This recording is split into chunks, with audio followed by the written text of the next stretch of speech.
Interesting.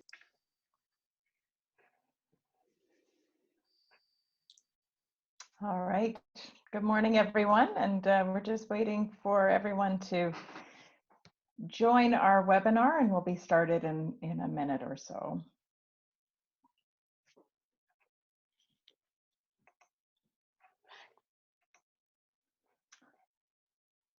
Welcome, everyone, as you're joining the call. I see the attendees all joining, which is fantastic. Great to see so many names this morning.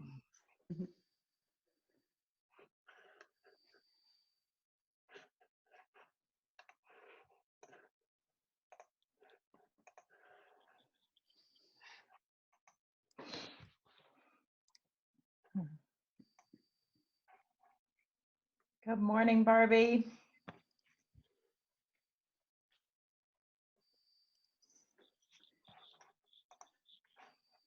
Good morning, Paul.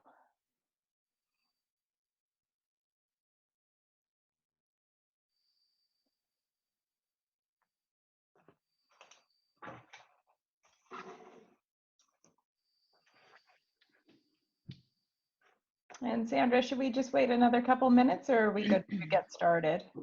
Good, we can get started. Okay, perfect. All right.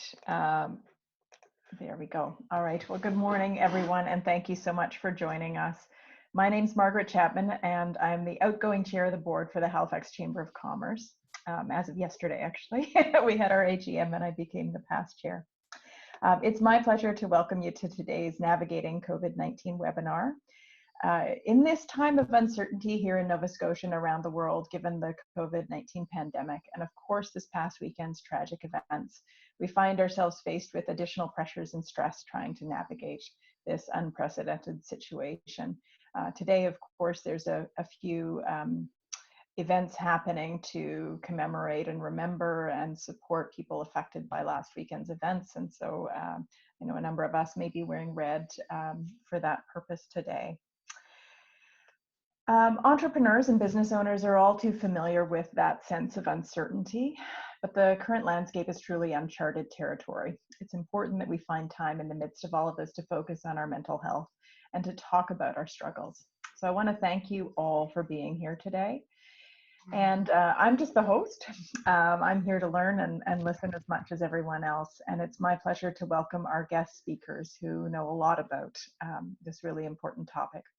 So first of all, it's Martina Kalidas of Life Out Loud and life coach Michaela Richter. And they're both here to talk to us about staying present under pressure.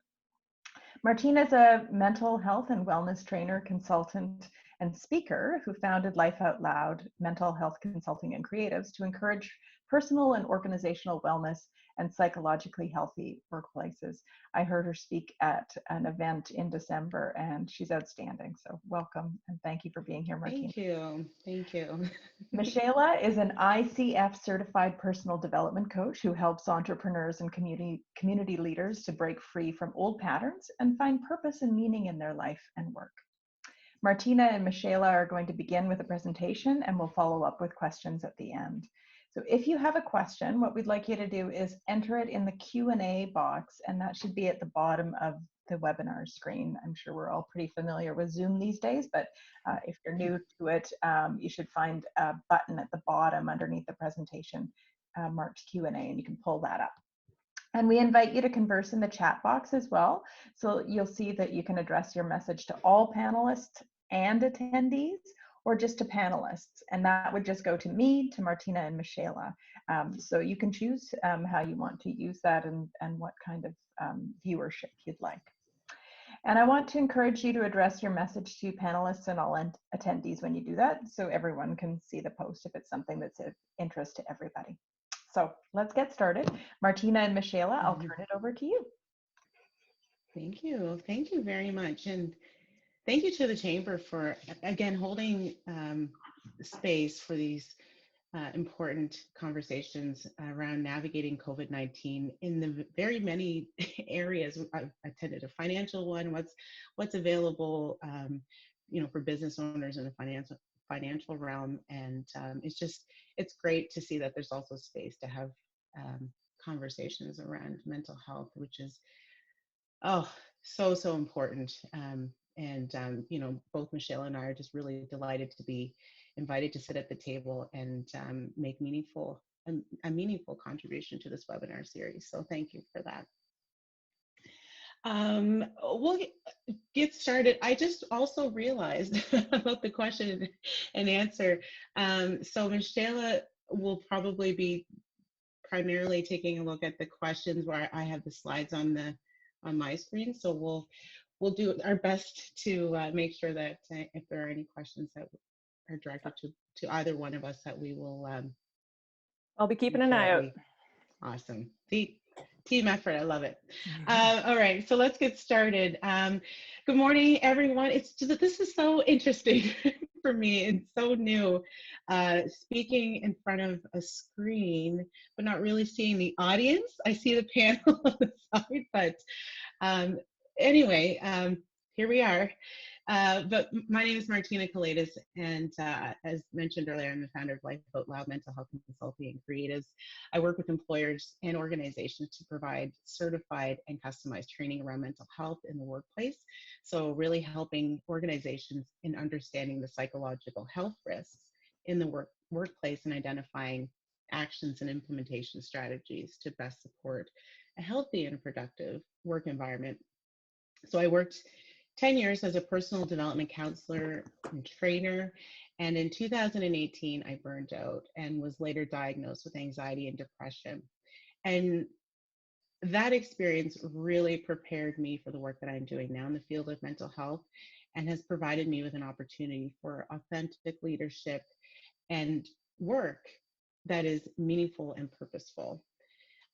So I'll just leave it there, and I'll hand it over to my co-hosts as we go through this presentation. I'm sure there are other parts of our journey that we will share. Thank you for sharing that, Martina. So my name is Michelle Richter. I am a personal development coach. I'm certified through the International Coaching Federation. And just a brief intro on the coaching industry, because it is still new and not everyone is quite aware of what it is. So it began with sports psychology and how your mindset and visualizing the outcome that you desire can positively influence your game. So people wanted to take this philosophy into the workplace. So many CEOs began to receive coaching to help improve their professional performance. And now, as time has gone on, it's moving into the rest of the world. So now people are hiring coaches for many different purposes, but it's about maximizing your potential, both personally and professionally, through having just a guided conversation to uncover what your greatest gifts are, what the roadblocks are that are getting in the way of you maximizing that potential. So the work that I do now is working with entrepreneurs and creative seekers to become leaders in their lives and in their communities by connecting them with courage and confidence. And I love what I do. I've left behind a 15-year career to move into this realm because as Martina said, it is about working with meaning and purpose behind what I do and feeling truly aligned in the work that I do. And that's what I hope to bring to my clients. And presence is such a huge part of that. So I'm so glad that this is the topic today. And we'll be cracking that one open. We had some difficulty containing it because in our conversations, we're like, man, there's a lot here. So we're keeping it focused. We'll be scratching the surface here, and there's always lots more to discuss. So we hope to continue the conversation. Awesome. So I'll turn it back over to Martina. All right. So this is just a reminder that we are not trained medical professionals, and therefore the information that is shared today is not a substitute for the professional medical advice that you would seek through a qualified healthcare. You need additional medical advice. We do encourage you to consult with that qualified healthcare provider. But on that note, we are, however, professionals in our fields who are really excited to share some information and to connect with you in meaningful ways. So I think it's safe to say that, many of us are facing tremendous pressures And one of the most challenging aspects of life, I think, during this whole COVID-19 pandemic is uncertainty. And in addition to the regular demands and pressures experienced in the life of entrepreneurship, I think business owners are met with even greater burdens, including psychological distress. Last year, I'm not sure if many people are familiar with a study that was conducted by the Canadian Mental Health Association in partnership with the BDC called Going It Alone. So it's the mental health and well-being of entrepreneurs in Canada, which explored an area of entrepreneurship that often goes unspoken and provides us with greater insight into the unique pressures that entrepreneurs face. One statistic that spoke the loudest to me indicated that nearly half, so 46% of responding business owners say that their mental health issues interfered with their ability to work. So to me, that is a significantly high number to report, which confirms why it is so important now that we're given the current events that we are focusing and protecting on one of our most valuable resources, and that is our mental health. So, as entrepreneurs that, we are already sensitive to surmounting stress, and then a global pandemic, recently a local tragedy, and any other significant life events that one may be facing. That already existing mental pressure can certainly lead to feelings of feeling out of control, then overwhelmed, which can create a lot of anxiety and feelings of helplessness. Did have a note here that so Michelle and I Michelle and I were speaking recently, which is why we're both here today. It's really helped us to explore together the value of maintaining a sense of control, and through mindfulness present strategies to help improve our psychological health and well-being. So weeks ago, Michelle and I had a conversation, and I will add, Michelle is my life coach and a mentor and friend. We had a conversation around the COVID chaos, is what I like to call it, and how it was not only having an impact on my business and on our businesses, but also on us as individuals. And I think it's important that we sometimes, with our businesses, we kind of combine the two together. We forget that at the end of the day, we are a person who is operating a business, right? And so it's really important to pull that piece back. And that discussion that we had really initiated these 3 segments that are on your screen here, which we're going to talk about today: conservation, control, and care. But to speak more about the importance of staying present, I'm going to turn it back over to Michelle to touch on that briefly.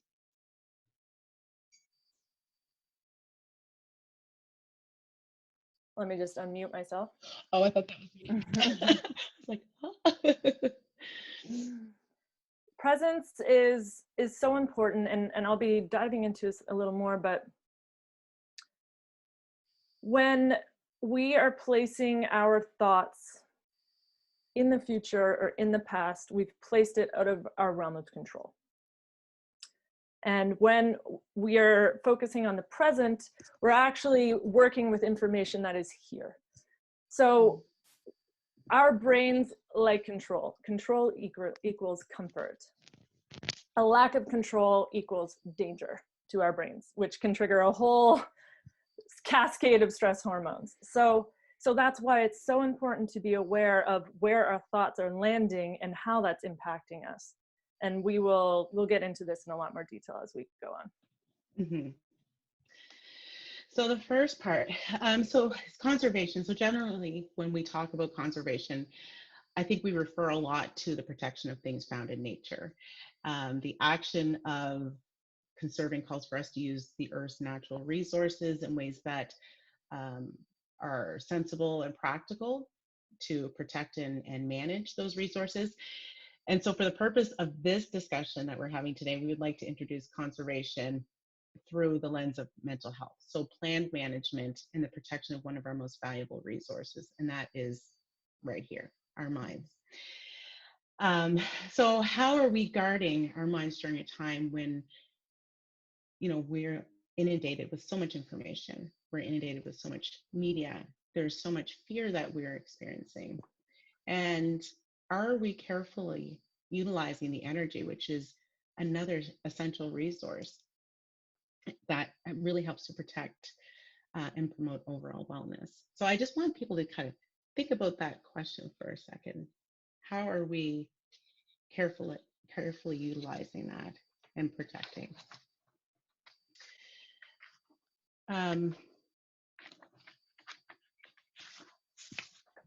One of the things that I've really have had to work on, especially this week, is really responding to what is coming up for me mentally, emotionally, and really trying to lean into that as a way of gathering insight as to what external things are having an impact on me internally. And I think that does require a lot of reflection.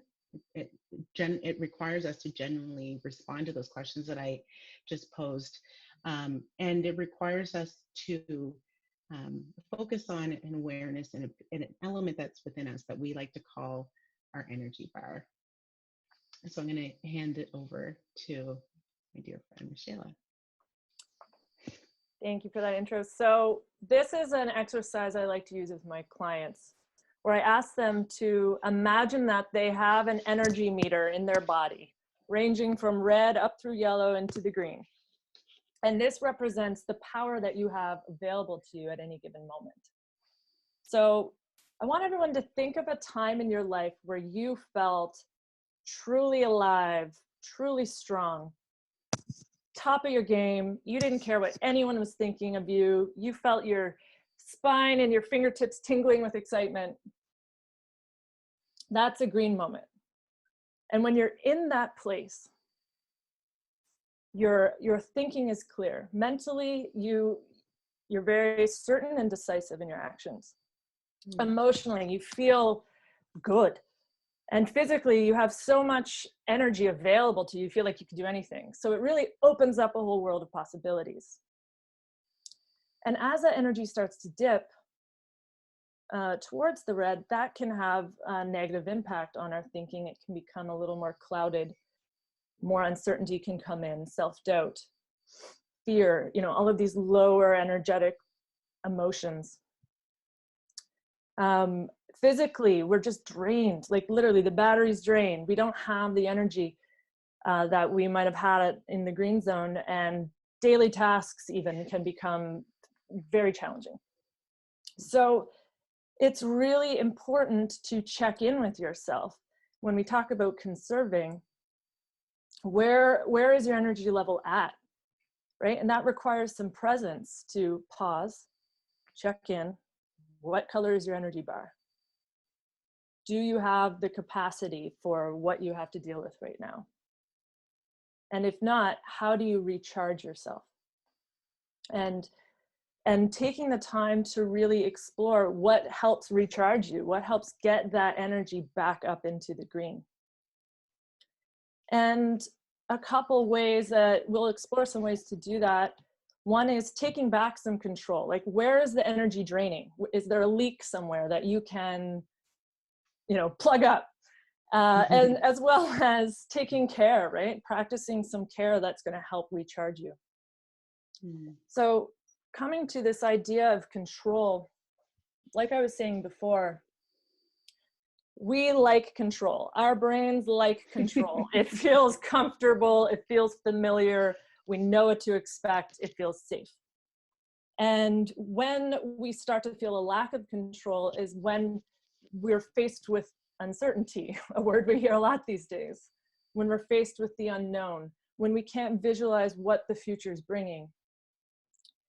And when we spend too much time with placing our attention and our thoughts in that future realm, that's when our brain starts to register this as a lack of control. Uncertainty equals danger to our brains. And thus, all sorts of stress hormones can be released. We might get into a fight, flight, or freeze state. We're not thinking clearly. We're just trying to take unconsidered action. and or we get paralyzed, right? So there's a lot of negative impacts that can happen here. And so, like I was mentioning, we want to really place our attention and our awareness within the zone of control, which is the present moment. And I'm just taking a peek at the chat here. Okay. Yeah, so when you feel that energy, that energy bar draining, it's about checking in with that leak. Are my thoughts in the future leading to a lack of control, feelings of helplessness, hopelessness, and how do I rein that back in? And so I have a model here that can help with this. I'll get Martina to pull that up. So the circumstances that happen in our life are out of our control. Things happen in the world, actions of other people that we can't do anything about. Mm-hmm. What we can control is everything in the blue here. Our thoughts, our feelings, our actions, and our results. And this whole model starts with our thinking. How are we thinking about our circumstances? And it's so important to be present to that, to observe your thinking and be aware of your thinking, because that's the driver of this whole wheel here. Because our thoughts create our feelings. Whether it's conscious or not, any feeling that we're having started as a thought in our mind, the way that we're thinking about our circumstances.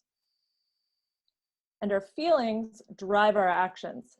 So any action or inaction that we do or do not take began as a feeling in our body, driving us to either do something or not do something. And our actions lead to our results. Our actions also can feed back into our thoughts, as well as our results feeding back into our thoughts. So you see, there's a wheel, there's a vicious cycle that can happen, or a positive cycle that can happen. So you get to control, is this going to be a wheel of negative thinking, or is it going to be a wheel of positive thinking? And by positive, I mean, does it serve you, right? It's very difficult to have positive thinking about all circumstances, but you can have a course of thinking that is useful in some way. So when we find ourselves stuck in a negative loop, that's an opportunity to take back some of that control and ask yourself, okay, what can I do to interrupt this loop? Either, is there an action that I can take or not take here that will interrupt this pattern? If you're thinking about, oh God, what will I do? What will I do? Like, what's happening in the future? Pause, examine, is there something I can do about this right now? Yes or no? If yes, great, do it. If no, then you need to redirect your thinking somewhere else, to something you can do something about in this moment, which might be just bringing yourself to a calm place. Taking a moment to practice, something that's going to recharge that energy bar for you. Sometimes interrupting that loop requires, maybe there's a feeling here that needs to be felt, right? And the thinking is a means to avoid that feeling. If I just think my way through this, if I can just figure it out, then I don't have to feel this bad feeling. And sometimes that feeling needs to be felt. So it's about taking the time to get clear on what's going on in here that wants some attention. And then finally, like I touched on before, redirecting your attention. So if you're caught in a thought loop that's not serving you, then where can you redirect that? Either to, a task that you could do right now that will be useful and that will serve you or serve others, or just practicing some self-care. I'm just checking. So any questions about this, feel free to let us know. I'm keeping an eye on the Q&A box here. So that is all I have to say about that. Just to sum it up, control, it's paying attention to where your thoughts are in terms of the present, the past, or the future, and knowing that staying in the present, that's the area we can actually do something about. We can't do anything about the past. We can't do anything yet about the future, but we can do something with this present moment. And when we place our thoughts there, that's when we start to feel a bit more sense of power and control. So I will turn it back over to Martina, and you can talk about a little more about the care side of things. I love it. You know, as you were just sharing that, the past, the present, the future, in my mind. So, you know, I've shared, and I'm very open with my struggles with mental health issues.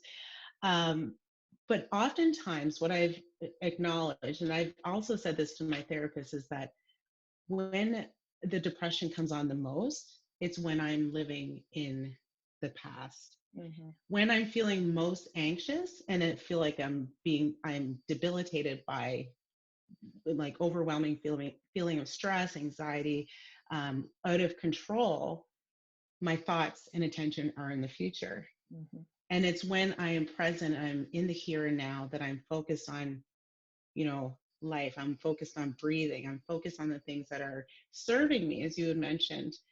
That is when I'm most fulfilled. I am working and being within my most fullest potential. Mm-hmm. And I'm just thriving in that space. And it just, I don't know if it's relevant or if it's a message that somebody out there needed to hear. But that's kind of like, that's where my mind went as you were just sharing that. And I think it just validates the importance and, you know, even the value of just being here and now in the present state. So thank And you just for to that. add, thank you. And just to add to that, Eckhart Tolle has a book, The Power of Now, which really, really dives into that idea of, you know, past, present, and future thinking. So if anyone is interested in exploring that more, I would highly recommend that book. Great, thank you. Look at me over here learning. Who's doing this presentation? All right. So, was there a question there? Or? I'm just seeing a comment here from Sherry Lynn. I think it's hard to determine when we move between problem solving to worry. Yeah. So my response to that is coming back to that place of presence. Like, what is the thing that I'm worrying about right now? Is there something I can do about it? Yes or no? And if yes, then do it. And if no, then getting yourself out of that thought loop. Right? At a certain point, if worry isn't serving you or anyone else and there's nothing that you can do about it, it's time to pull back and get present. Whether it's taking care of yourself, finding another task to entertain your mind, to focus your attention on something that helps to anchor you in the present moment. I hope that helps. Yeah, I love that. And I think in order to do that, and to have that kind of awareness, we really do need to take care. We need to take care of ourselves. And care is an essential element to these three segments that we have been discussing. They're all very essential, of course. So when we talk about care, care is defined as the provision of what is necessary for health and welfare and maintenance and the protection of something or someone. And folks, that includes us, that includes ourselves. So let's think of care as, our charging station for that battery that we discussed earlier. I actually saw a meme a while back that posed the question, what if we recharged ourselves as much as we did our phones? Like just thinking about that. And it reminded me, it's like, yeah, like how often am I more focused on making sure that the battery on my phone is charged if I'm going out somewhere, or if I'm, got a full day and I want to make sure my charge, I've got two probably external battery packs in my purse.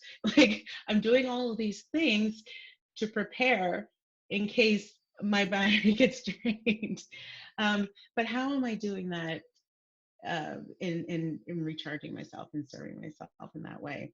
And so it was kind of a very interesting visual for me to kind of remind myself around the importance of care and, staying present and fully participating in our lives require a great deal of attention and care for ourselves. And as entrepreneurs, we are essentially the engine behind our business.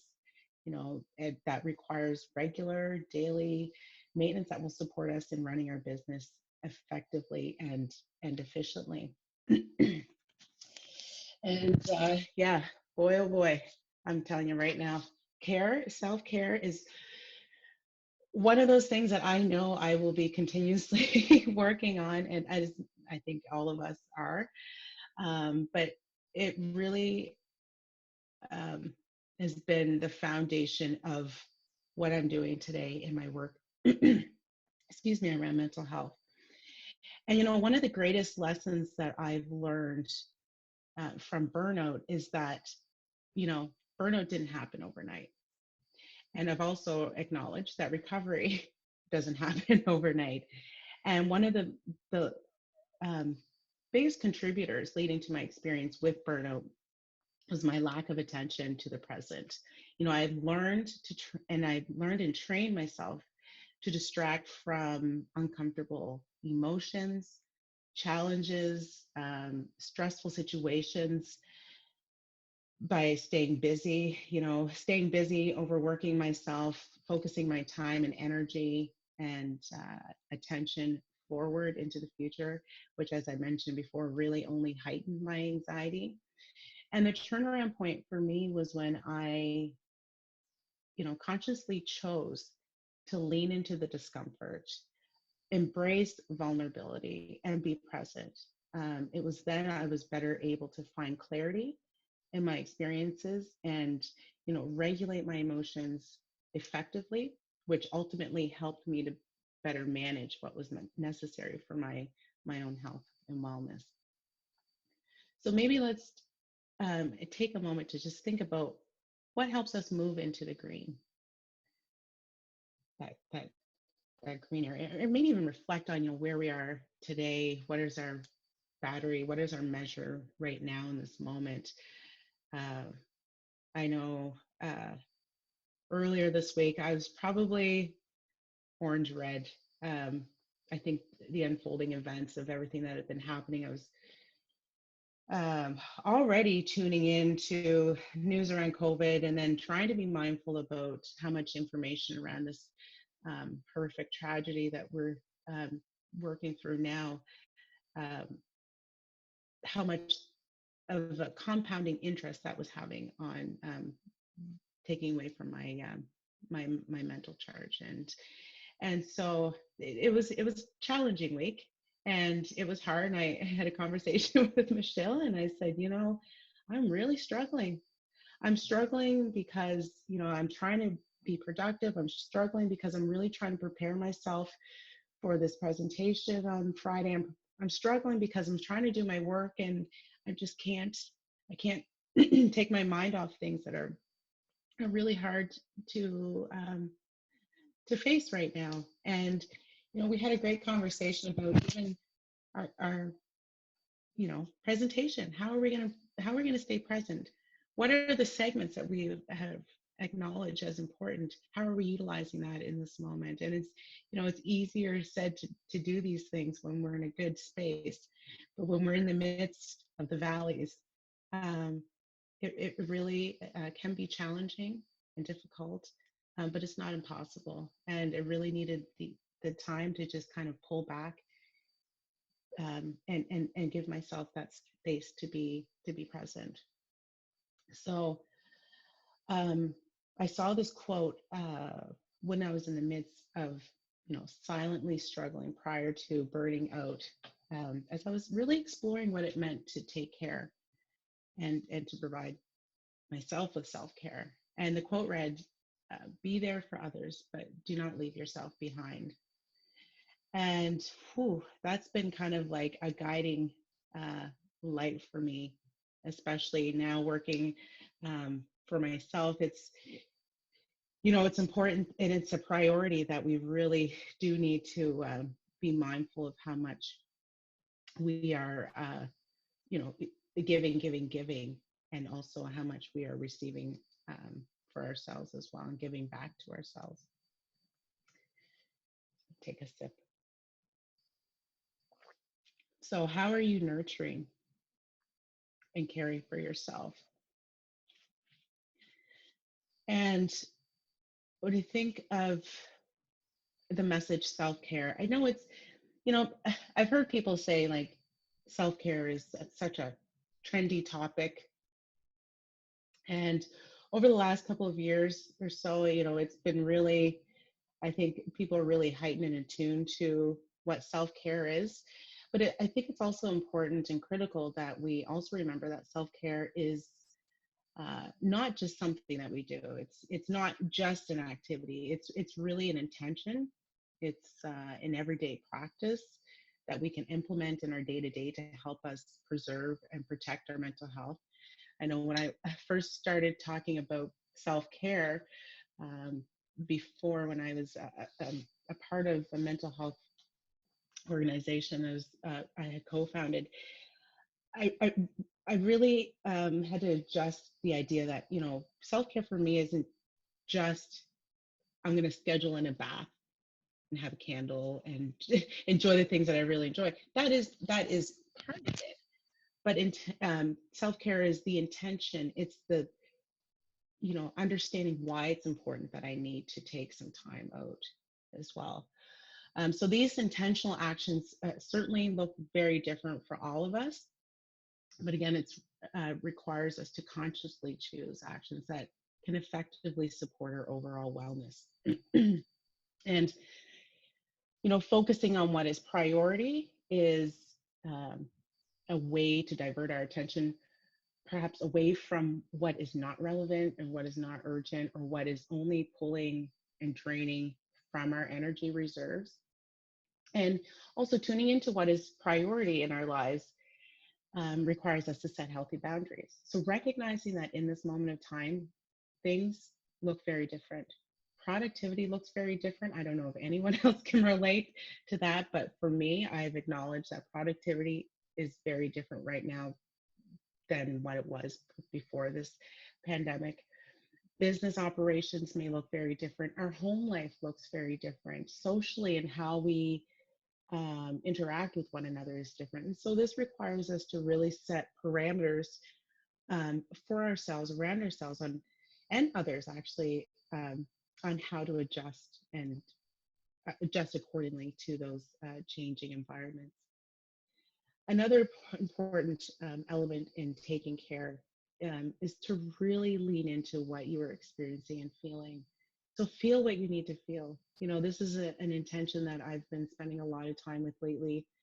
Um, I've had to work through feelings of guilt and grief around, loss, job loss, even just working minimally when others perhaps might have been laid off, or excuse me, have lost their jobs completely. So I felt a lot of guilt around that, and even loss within my own business. Loss of contracts because of COVID-19, and we're not alone in this. We're in this together. We're fighting together. We're experiencing loss together. We are trying to manage and find ways to cope together. And I think that is something that I really have been appreciative for and found gratitude in. And gratitude is certainly a great way to work through and cope through difficult times. And maybe someone else out there has experienced this, but what happens when our gratitude feels off balance by guilt? And this is going back to that, feel what you need to feel, because I've also been faced with feeling guilty, and it sometimes overshadows the gratitude piece. But what I do know is that when we respond with grace and kindness and compassion, there's room for both gratitude and grief. So again, like, I've been grieving in various ways, even through my own, how my business looks, or how it's, very different. So I was grieving that loss. But I'm also appreciative and grateful for what I do have in front of me, for an opportunity to work from home, for still being able to do my business and work my business in different ways, including this opportunity to speak with you all today. So allow yourself to do that. Give yourself some kindness and some compassion. If someone, a friend or someone that you love or you cared about, shared the same kind of feelings, how would you respond to them? Would you beat them up for having these thoughts, how ridiculous to feel like that. I don't think we would probably say that. So just as we would show that kind of support, love, and kindness and care to someone else, we too deserve to have that as well. And so some of the categories that I use to remind me of practical ways of taking care of my well-being is through movement, mindfulness, mastery, and meaningful connections. So movement, how am I moving? What do I need for movement? Maybe it's just stretching, doing some yoga or physical activity. The mindfulness piece is I do a lot of writing. I blog, some I share on my website, some I share in books that will be published perhaps someday down the road, or just kept to myself as a way to kind of look back and just internal reflections. We've talked a lot about that, especially in staying present, how important that is. And then mastery, so focusing on skill acquisition. Perhaps it's involving yourself in an activity or hobby that you've always wanted to do, but never had the time to do. I know for me, there's some things that I've made a list of some activities that I've been kind of neglecting or putting off because of that. And then meaningful connections. I think, we all have looked at different ways that we can engage and connect with others in meaningful ways, in ways that perhaps we haven't done in the past because we are, physically distancing ourselves at this time. And my hope is really that continues and that we can strengthen and build meaningful ways to engage with others in the future even.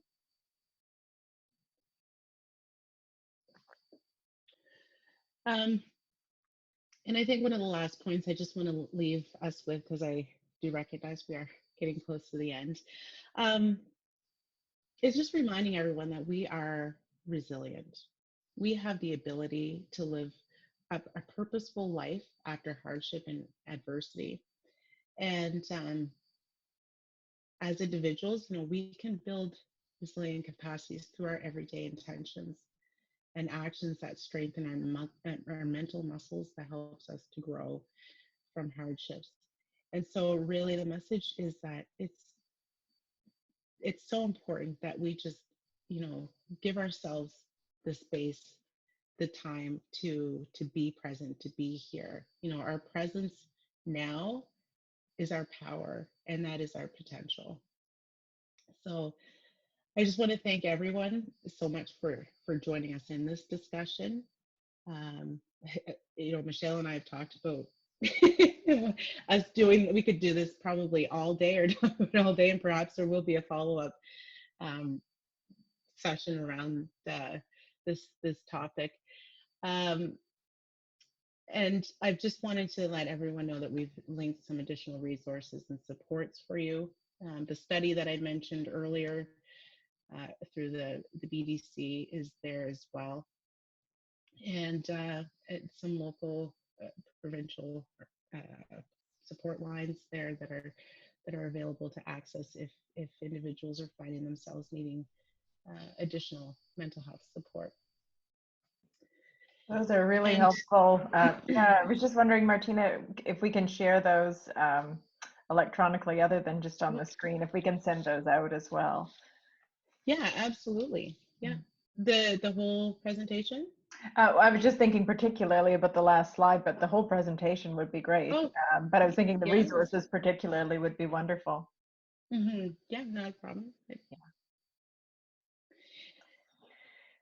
That's fantastic. So I want to thank you both and open up the floor to some questions. And maybe just while our attendees are thinking up some questions and follow-ups for both of you, I'm just wondering, we were talking a little bit before the session started about making, as many people are working from home and adjusting to that. As you said, everything looks different now than it did 6 weeks ago. I'm wondering if you have some tips for how I know one thing that a lot of people struggle with is, there's that one little email left, and because now work is so close to the rest of your life, it's really tempting to pop back in and answer that ping at any time of day, 7 or 8 at night or whatever, just to get it done, rather than or to respond when someone else is responding because they've shifted their hours. And I'm just wondering if you have some tips about that separation from work and home life, and how to say no, and when to put the computer or the phone down, or if maybe we should be working all the time. I don't know. What's your advice? Well, I think definitely, I think this was already an issue given the fact that we're walking around with these anyway. And I think from what I've talked to employers and employees in the past, like how to shut off, how to like create boundaries around what is work related, and when work is over, work is over. But in terms of for me, it's just understanding that when I'm off work, I just had another thought come to my mind. This is ridiculous. But when I'm off work, I am done. I am, I'm respecting those boundaries. I'm saying, that can wait till the next day, shutting off notifications if I have to do that. And also acknowledging, like, part of boundary setting, and I didn't mention this earlier, but it is part of my own self-care, is understanding that every yes has a no and every no has a yes. So if I'm, if I know that my work days ended at 3, let's say, and I'm going to spend some time with my children doing crafts, or I'm going to go do a physical activity or some kind of workout, that if I'm choosing to engage in an email or respond to an email, I'm saying that I am available when I'm not technically available. And by doing that and saying yes to that email, what am I saying no to? I'm saying no, or delaying my ability to take care of myself or to spend time with my family or whatever the case might be. So that just comes to mind for me, and I'll let Michelle add to that. Well, just to add to that, it's also about checking back in with that energy bar. It's good to have those boundaries and be clear, like, okay, this is what I've decided for myself. How I will keep that line, whether it's setting a time where you end your workday or not. But there's an additional layer of just really checking in and getting present to, where's my energy at? Do I have the capacity for this right now? Yeah. Right. And what is truly the impact of either answering or not answering this email? Yeah.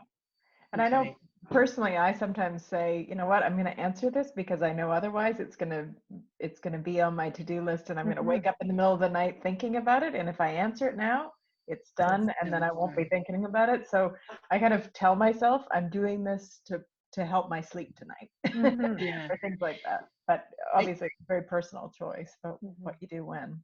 And I think, I can definitely relate to that. I know for me, lists are good, and I have to check things off in order to shut it down. But sometimes I also have to remind myself that by doing that action, I'm also sending a message, and maybe, or an unrealistic expectation from whoever's receiving it, or that I'm available 24/7, when I'm not.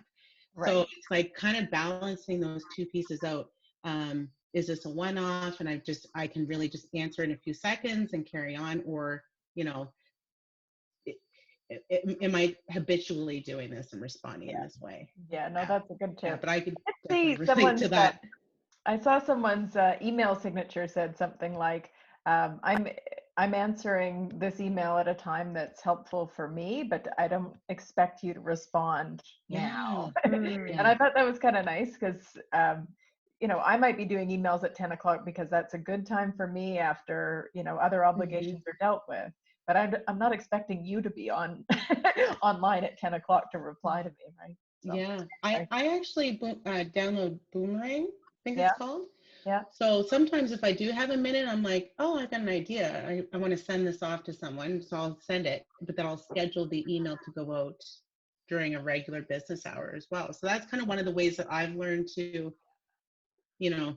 respect the space of other people as well.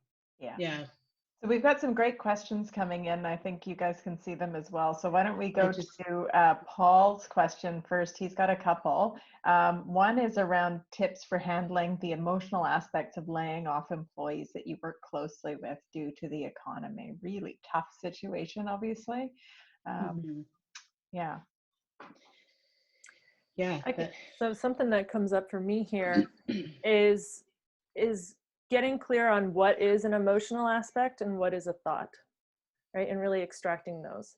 So of course there's going to be emotions that come up with that, right? There might be guilt or grief or loss or whatever those emotions are. And then layered on top of that can be thoughts like, oh, you know, they depend on me, or I've let them down, or whatever those thoughts might be that are adding to those emotions.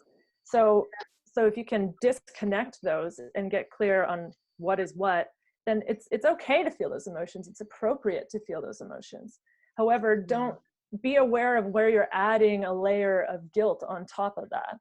And what Martina mentioned in the care, like what is yours to carry and what isn't.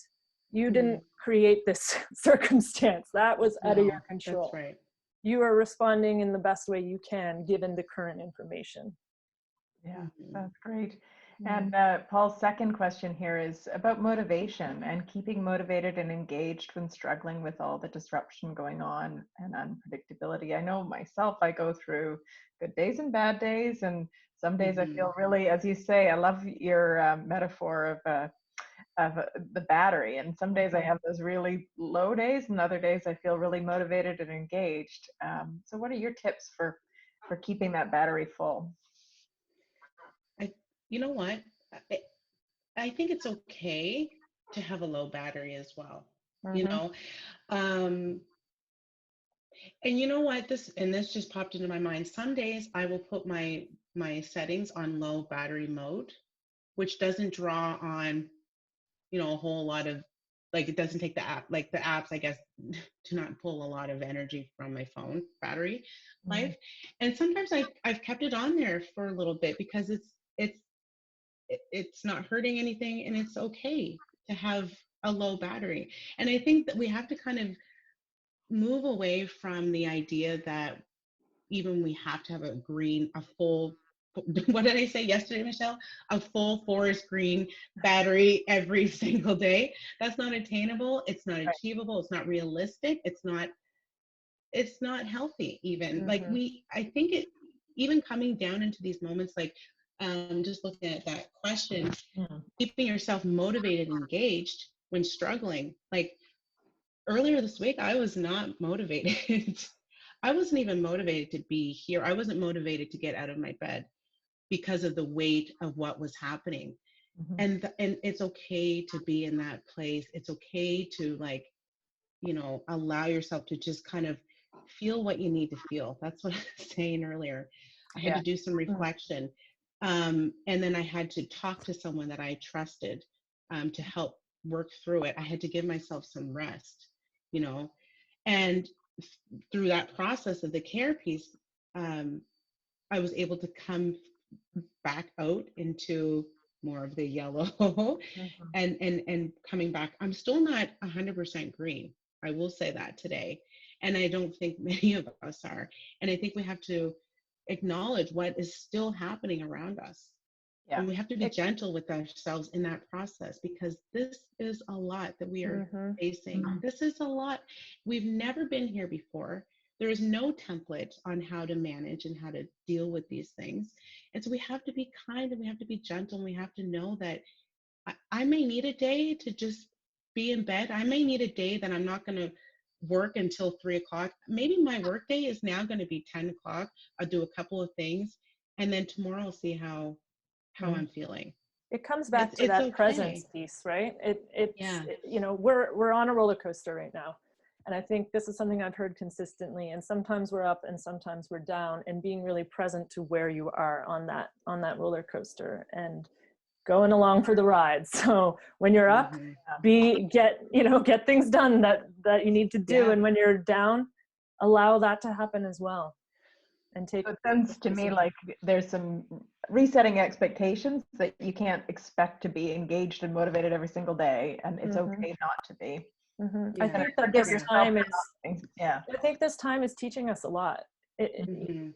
You know, it's a pressure cooker that's causing everything to float to the surface and be examined, right? So Yeah. it's showing us the expectations we have of ourselves and whether or not they're That's right. serving us. Yeah, Yeah, yeah, and thank you, Kayla, absolutely. for that comment in the chat there around it's okay to not be okay, and don't It feel is guilty. okay. Yeah, that's That's really. right. Melissa had Absolutely. another comment there around kids and family, and I know a lot of people are adjusting to a completely different scenario. I've heard comments from some people about how wonderful it is to be able to connect with their family in a different way because they're home so much more, and other people are really struggling with trying to find some balance and, you know, work out when they're going to be a teacher and when they're going to be an employee and when they're going to be a parent and when they're going to be a spouse, and so I just Melissa's comment there is just thanking you guys for acknowledging that there are those struggles there. Sherry Lynn also mentioned here, having gone through a burnout and working from home, work is confined to the office and not working anywhere else in the house. When the day's done, closing down that part of her life, and really kind of trying to unwind. Things will be back there when you go in the morning. This Yeah. is true. So we've got just a couple minutes left. I'm just wondering if there's any other top tips that you guys would have, or anything from our audience, any other questions that you guys would like to ask. Here we've got one come in from Tara Curry. So important giving ourselves a space to feel. Helps to build that resiliency so we can meet the chaotic energy, being less reactive. Holding space for ourselves and others has always been a lesson for her, especially this week. Speaks to creating healthy boundaries and to step into vulnerability with courage. Yeah. When we allow ourselves to feel those challenging feelings, we learn that we can handle it. Yeah. Right. Yeah. That's right. Yeah. And we can. We're very strong. We're very resilient as human. We're very adaptable. We can handle a lot more than we give ourselves credit for. So allowing ourselves to be in the difficult, dark times proves that to us. And shows us it doesn't last. Nothing lasts. Not the high moments, not the low moments. Everything is always changing. Yeah. And to move through it with as much presence and grace as possible. It is so impressive how everybody's been able to be flexible and to, that things haven't completely collapsed.